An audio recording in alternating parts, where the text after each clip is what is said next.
Sam, what are you doing?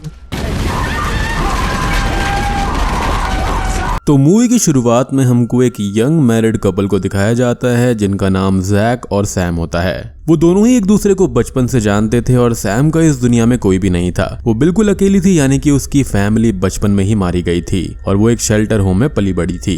लेकिन दूसरी तरफ जैक उससे प्यार करता था और वो एक रिच फैमिली से बिलोंग करता था और उसका स्टेटस भी काफी बड़ा था, जिस वजह से वो समंथा को काफी खुशी से एक्सेप्ट कर लेता है। जिसके बाद उन दोनों की बड़ी ही धूमधाम से शादी हो जाती है और उन दोनों की मैरिड लाइफ शुरू हो जाती है, जिसके अंदर वो काफी खुश थे। यहाँ पर जैक एक कैमरा भी खरीद लेता है और वो सैम को ये कहता है कि वो लोग बहुत ही खुशहाल जिंदगी गुजारने वाले हैं और वो हर एक पल को कैप्चर करना चाहता है इस कैमरा के अंदर। अब इसका फायदा ये हुआ कि वक्त गुजरने के बाद भी वो सब देख पाएंगे जो कि उन्होंने रिकॉर्ड किया है। जिसके बाद में वो हनीमून मनाने का प्लान करते हैं और जो वो जगह होती है वो एक आइलैंड होता है जो कि काफी खूबसूरत था। वो लोग काफी खुश हो जाते हैं और वहां पर काफी एंजॉय करते हैं और वो अपनी मैरिड लाइफ में काफी खुश थे। फिलहाल अभी तक यहाँ पर सब कुछ नॉर्मल चल रहा होता है। खैर अब इसके बाद में वो दोनों ही एक पाम रीडर के पास में जाते हैं जहाँ पर वो लेडी उसका हाथ रीड करती है और अजीबो गरीब बातें करना शुरू कर देती है, जिससे कि वो दोनों काफी हैरान हो जाते हैं क्योंकि वो सैम को ये कहती है कि वो काफी समय से उन लोगों के लिए इंतजार कर रही थी। अब ये सुनकर वो दोनों काफी ज्यादा हैरान और परेशान हो जाते हैं और वो उस जगह को छोड़ने का डिसाइड करते हैं। लेकिन यहाँ पर उन दोनों के साथ बहुत बुरा हो जाता है और वो रास्ते में होते हैं और अपना रास्ता भी भूल जाते हैं क्योंकि उनको अपने होटल का रास्ता याद ही नहीं आ रहा था। अब वो उस रास्ते पर चल ही रहे होते हैं कि तभी अचानक से ही एक टैक्सी वाला आकर वहां रुकता है और ये कहता है कि मैं आप लोगों की मदद कर सकता हूँ। असल में वो आदमी काफी फ्रैंक नेचर का होता है और वो लोग उस टैक्सी ड्राइवर का बिहेवियर देखकर काफी इम्प्रेस्ड हो जाते हैं। अब गाड़ी के अंदर ड्राइवर उनको ये बोलता है कि मुझे लगता है कि आप दोनों हनीमून पर यहाँ पर आए हैं और मैं चाहता हूँ कि मैं आपको यहाँ पर एक खूबसूरत जगह दिखाऊं और वहां जाकर आप यकीनन एंजॉय करेंगे। वो उनको बोलता है कि आपको वहां पर ज्यादा देर स्टे करना नहीं पड़ेगा। अब वहां पर उन्हें 20 मिनट स्टे करना होगा जिसका कोई भी चार्ज उनसे नहीं लिया जाएगा। उसकी बातें सुनकर सैम इनकार कर देती है और आराम करना चाहती थी, लेकिन जैक उसको बोलता है कि तुम आराम बाद में कर लेना, वहां पर हमें ज्यादा समय भी नहीं लगने वाला क्योंकि टैक्सी ड्राइवर ने सिर्फ 20 मिनट के लिए बोला है और अगर वो जगह इतनी इंटरेस्टिंग है तो हमें वहां पर जाना चाहिए। जिसके बाद में हम देखते हैं कि वो टैक्सी ड्राइवर उनको एक खुफिया जगह पर ले जाता है। अब देखो उस ड्राइवर के इरादे ठीक नहीं लग रहे होते और ऐसा लगता है कि उन लोगों को अगवा करके कहीं पर वो ले जा रहा हो। अब कुछ ही दूर जाने पर वो लोग एक बेसमेंट पर पहुंच जाते हैं जो कि एक क्लब होता है और वो जगह उन दोनों को काफी पसंद भी आती है। अब वहां पर वो पूरी रात स्टे करते हैं और वहां पर खूब ड्रिंक करते हैं और शराब के नशे में हो जाते हैं, जिसके बाद में उनको होश नहीं आता।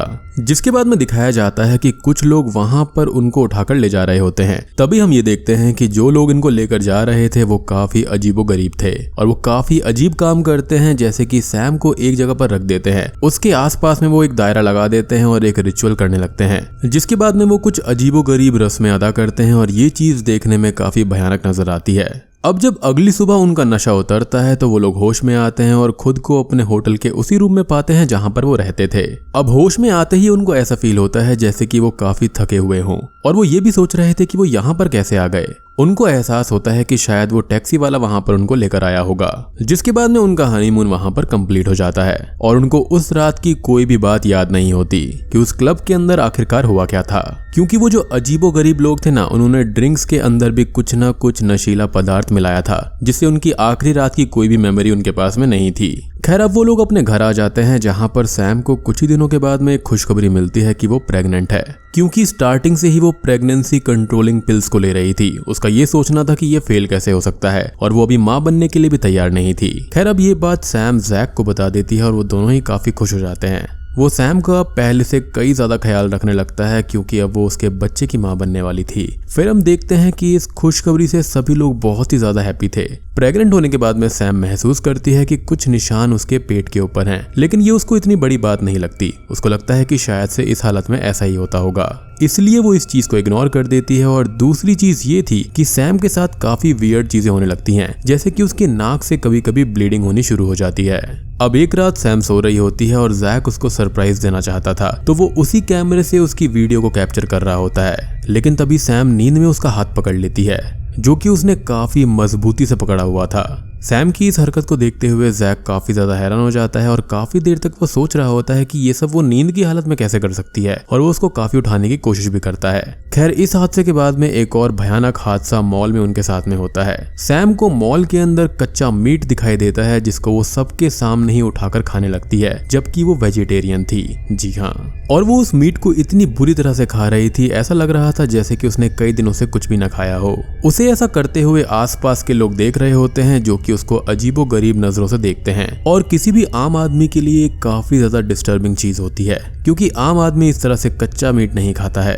अब इसके बाद में हम एक और अजीबो गरीब वारदात को देखते हैं कि पार्किंग एरिया में सैम को गुस्सा आ जाता है और वहां पर खड़ी हुई सभी गाड़ियों के शीशे फूट जाते हैं, यानी कि सैम के पास में टेलीकिनेसिस शक्तियां भी आ गई थीं।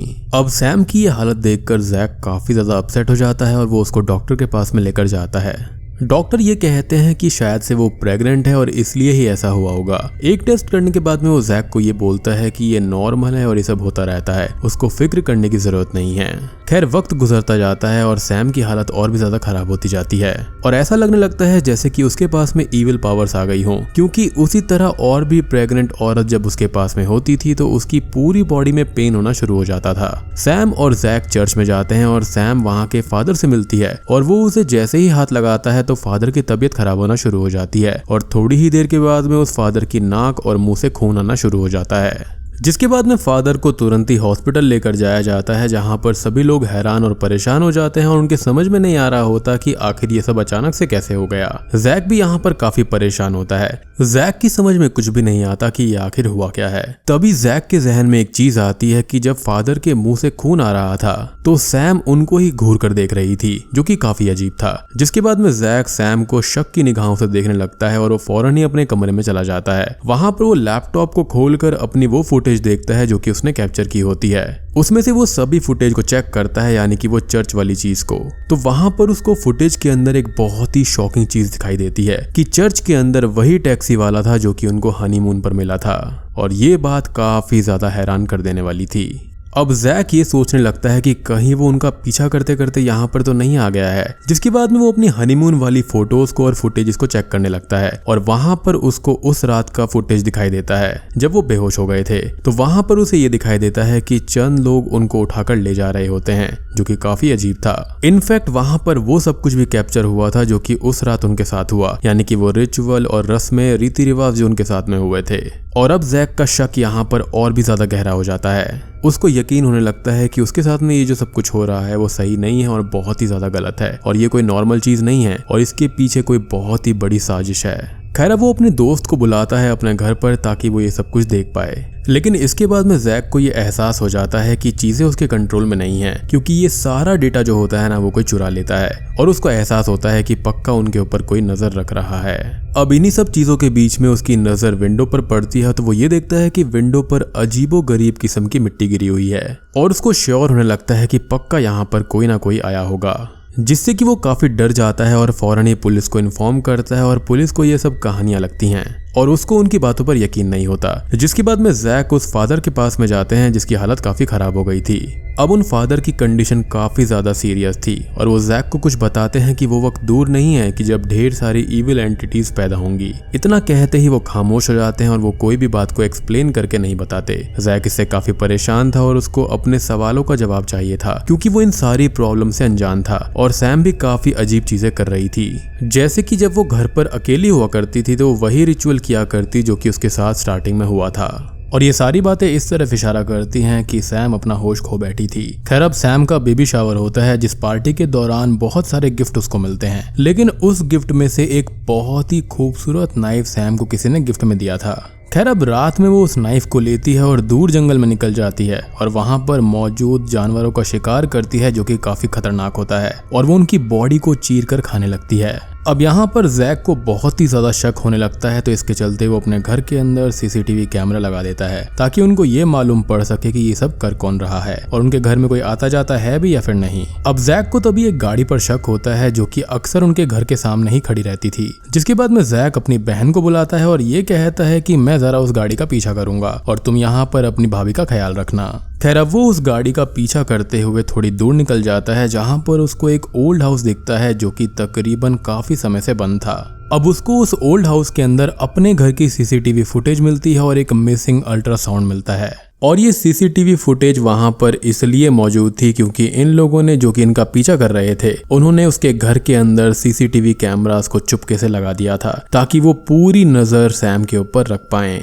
अब वहां पर वो कल्ट के लोग जो थे वो उसको पकड़ने ही वाले थे। वहां पर वो ये देखता है कि वो लोग कुछ रिचुअल कर रहे हैं और वहां पर उसको मिस्टीरियसली उसका वही डॉक्टर मिलता है जो कि सैम को देख रहा था। और ये सेकंड डॉक्टर था, यानी कि जिनसे ये स्टार्टिंग में दिखाया करते थे वो अचानक से ही गायब हो गया था और उसके बाद में यही डॉक्टर सैम को देख रहा था, जिसका सिंपल सा मतलब ये है कि ये डॉक्टर भी इस चीज में मिला हुआ है।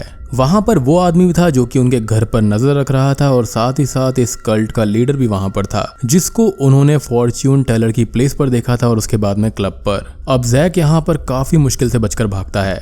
अब मीनवाइल जैक की बहन सूजी जो होती है वो सैम को चेक करने जाती है, जो कि ये देखती है कि वो इस कल्ट के सिंबल को ड्रॉ कर रही होती है, जिसके बाद में उस पर एक अनसीन फोर्स अटैक कर देती है। खैर, अब जब जैक घर पर आता है तो वो ये देखता है कि उसके घर को मास्क पहने हुए लोगों ने घेर रखा था, जो कि इसी कल्ट के मेंबर थे। अब वहां पर उसे चिल्लाने की आवाज आने लगती है, जिससे घर की सारी चीजें हिलना शुरू हो जाती हैं और ऐसा फील हो रहा था जैसे कि वहां पर भूकंप आ गया हो।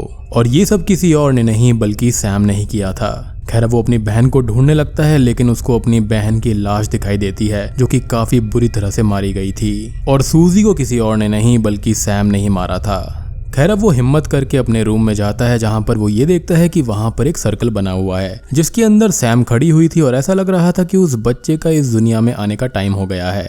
जैक ये देखता है कि सैम काफी बुरी कंडीशन में है और उसकी मदद करने के लिए वो आगे बढ़ता है। अब जैसे ही वो सैम के सामने जाता है तो वो अपनी ईविल पावर से उसको हवा में उछाल देती है। सैम यहाँ पर एक बहुत ही भयानक काम करने वाली थी और वो उसी नाइफ को अपने स्टमक पर चला देती है जो कि उसको गिफ्ट में मिला था, जो कि इसी कल्ट ने उसको दिया था। जैक उसको रोकने के लिए काफी बोलता है लेकिन वो नहीं रुकती और तभी जैक बेहोश हो जाता है। वहां पर हम एक वायलेंट ब्लास्ट ऑफ लाइट को देख पाते हैं। अब जब जैक को होश आता है तो वो ये देखता है कि सैम अपने ही खून में वहां पर पड़ी हुई थी और उसका पेट कटा हुआ था।